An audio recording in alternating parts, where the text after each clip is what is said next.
السلام علیکم viewers, learn with Amna channel میں آپ کو بہت خوش آمدید۔ آج کا جو میرا ٹاپک ہے وہ ہے خلفائے راشدین کا مختصر تعارف۔ تو آئیے جانتے ہیں اس ویڈیو میں۔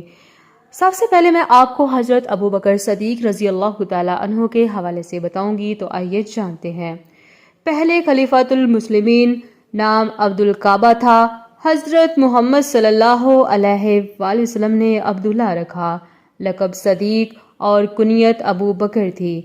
والد کا نام ابو قحافہ عثمان رضی اللہ تعالیٰ عنہ تھا، جو فتح مکہ کے موقع پر ایمان لائے تھے۔ 14 ہجری کو 97 سال کی عمر میں وفات پائی۔ والدہ کا نام سلمہ کنیت ام الخیر تھی۔ 573 کو مکہ میں قریشی شاخ بنو تمیم میں پیدا ہوئے۔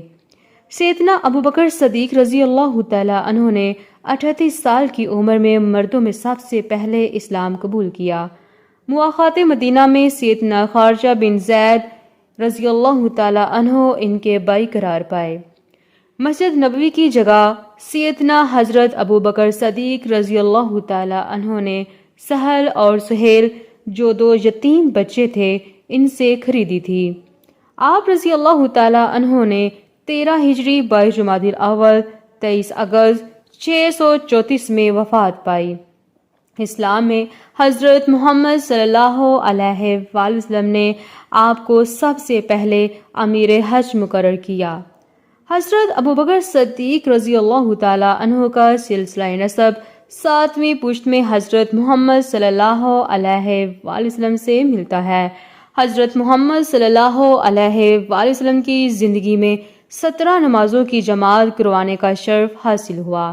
حضرت محمد صلی اللہ علیہ وآلہ وسلم کی وفات کے بعد جب مرتدین نے سر اٹھایا تو حضرت ابو بکر صدیق رضی اللہ تعالیٰ عنہ نے ان کی سرکوبی کے لیے 11 لشکر روانہ کیے۔ حضرت ابو بکر صدیق رضی اللہ تعالیٰ عنہ کو مکہ میں اہم مقام حاصل تھا۔ قریش کے خون بہا اور تیت کے مال آپ کے پاس ہوتے تھے۔ جب حضرت ابو بکر صدیق رضی اللہ تعالیٰ عنہ کی خلافت کے بارے میں جانتے ہیں، جیسا کہ حضرت ابو بکر صدیق رضی اللہ تعالیٰ عنہ کی مدت خلافت 2 سال 3 ماہ 11 یا 9 دن تھی، جو 11 ہجری 632 سے 13 ہجری 634 تک تھی۔ حضرت ابو بکر صدیق رضی اللہ تعالیٰ عنہ نے اپنے بعد سیدنا حضرت عمر فاروق رضی اللہ تعالیٰ عنہ کو خلیفہ بنایا۔ اب بات کرتے ہیں حضرت ابو بکر صدیق رضی اللہ تعالیٰ عنہ کی اولاد اور ان کی بیویوں کے بارے میں۔ حضرت ام رومان، ان سے حضرت سیدہ عائشہ اور حضرت عبد الرحمن پیدا ہوئے۔ حضرت قتیلہ بنت عبد العزیٰ، ان سے حضرت عبداللہ اور حضرت اسماء پیدا ہوئیں۔ حضرت اسماء بنت امیس رضی اللہ تعالیٰ عنہ، ان سے محمد پیدا ہوئے۔ سیدہ اسماء رضی اللہ تعالیٰ عنہ سے بعد میں حضرت سیدنا علی رضی اللہ تعالیٰ عنہ نے شادی کر لی تھی۔ حضرت حبیبہ، ان سے ام کلثوم پیدا ہوئیں۔ تو یہ تھا حضرت ابو بکر صدیق رضی اللہ تعالیٰ عنہ کے حوالے سے مختصر تعارف۔ تو انشاءاللہ اگلی ویڈیو میں آپ کو حضرت عمر فاروق رضی اللہ تعالیٰ عنہ کے حوالے سے بتا دیا جائے گا۔